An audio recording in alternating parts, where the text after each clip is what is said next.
गुजरात के वडोदरा में MS university के कॉन्वोकेशन को लेकर विवाद सामने आ रहा है।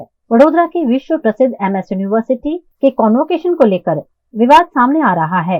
वैसे तो यूनिवर्सिटी द्वारा कॉन्वोकेशन का डोम बनाने की शुरुआत कर दी गई है, लेकिन अब तक तारीखों का ऐलान नहीं किया गया है।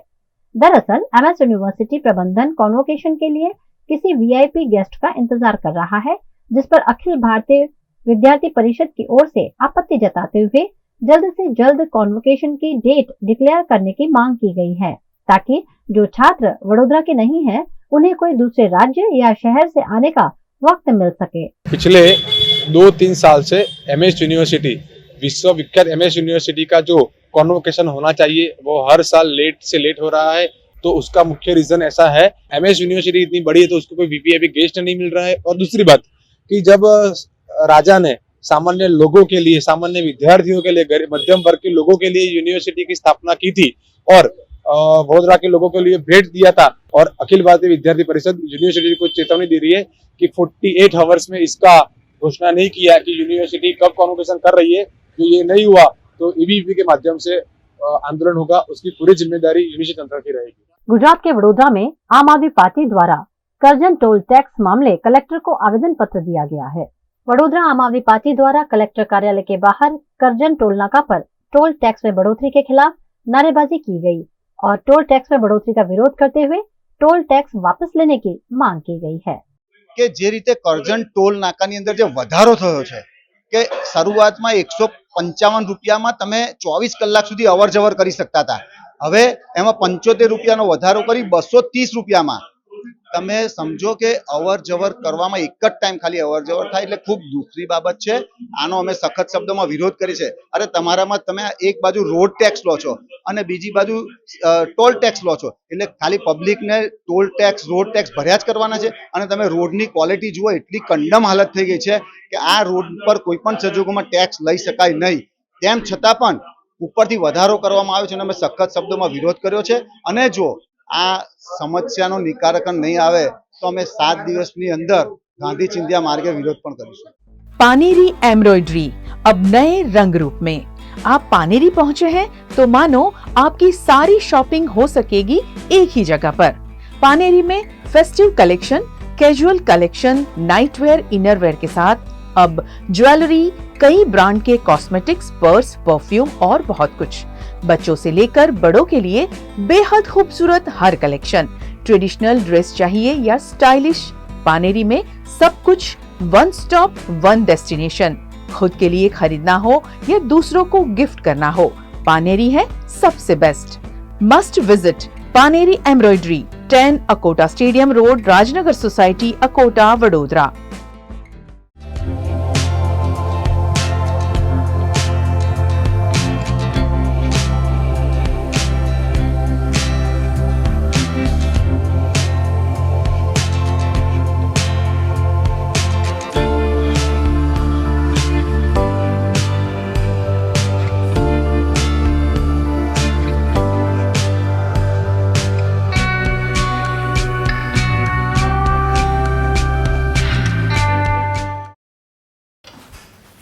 ठीक से साफ करो, ऊपर ऊपर से नहीं।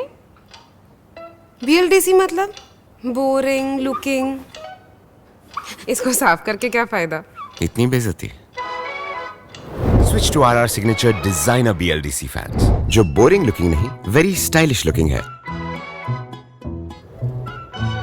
आरआर सिग्नेचर फैंस, आपके काम की बात। Every new year we take a new year resolution. New year resolution का मतलब होता है upgrading your life, which means upgrading your lifestyle and upgrading your living space.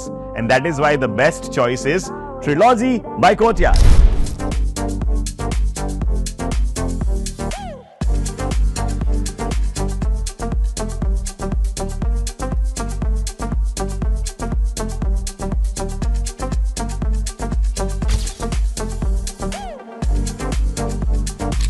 Trilogy by Courtyard. Finest architecture, world-class amenities, and a great space to live. Come check it out.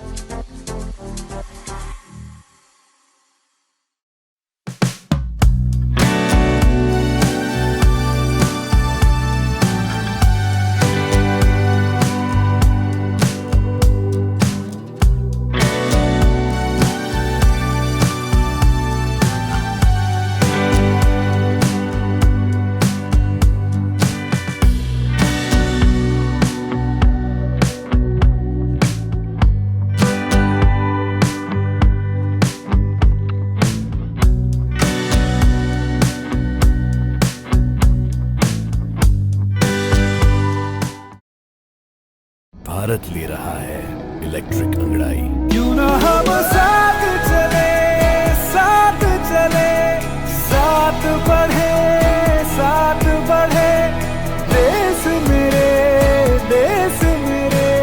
देश को ले जाए नई दिशा की ओर। आपका जॉय, भारत का Joy. Gujarat के अमरेली में लड़की को शादी का झांसा देकर सामूहिक दुष्कर्म किए जाने का मामला सामने आया है। गुजरात के अमरेली के वड़िया के कुकावाव गांव में सामूहिक दुष्कर्म की घटना घटी है, जिसमें 21 साल की लड़की को शादी का झांसा देकर 4 लोगों ने सामूहिक दुष्कर्म किया। इस मामले की जांच में पुलिस ने 2 लोगों को गिरफ्तार कर लिया है, जबकि 2 लोग अभी भी फरार हैं। मामले में अनिल देसाई और सोमा आलानी की गिरफ्तारी हुई है। वड़िया पोलीस स्टेशन विस्तारमा एक गामમાં એક મહિલાને લગ્ન કરવા બાબતે એની લાલચ આપીને બોલાવેલ, એમાં કેટલાક સમયે એની સાથે શરીર સંભોગ કરેલો અને એ બાબતેની વિગતવારની ફરિયાદ વડિયા પોલીસ સ્ટેશને દાખલ થઈ ગયેલ છે, જેની તપાસ હું પોતે કરું છું।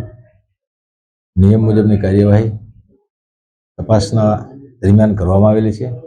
એફએસએલની ટીમનો પણ મદદ લેવામાં આવેલી છે અને આ ગુનાના કામે સંડોવાયેલા 2 આરોપીઓની ધરપકડ પણ કરવાની કાર્યવાહી હાલમાં ચાલુ છે।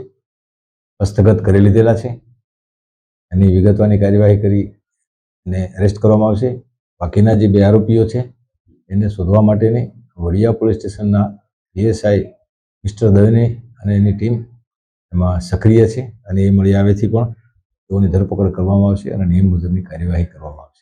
गुजरात में इन दिनों सरकारी स्कूलों में नौकरी के नाम पर विदेश में रह रहे शिक्षकों के कई मामले उजागर हो रहे हैं। कुछ ऐसा ही किस्सा सूरत में सामने आया है।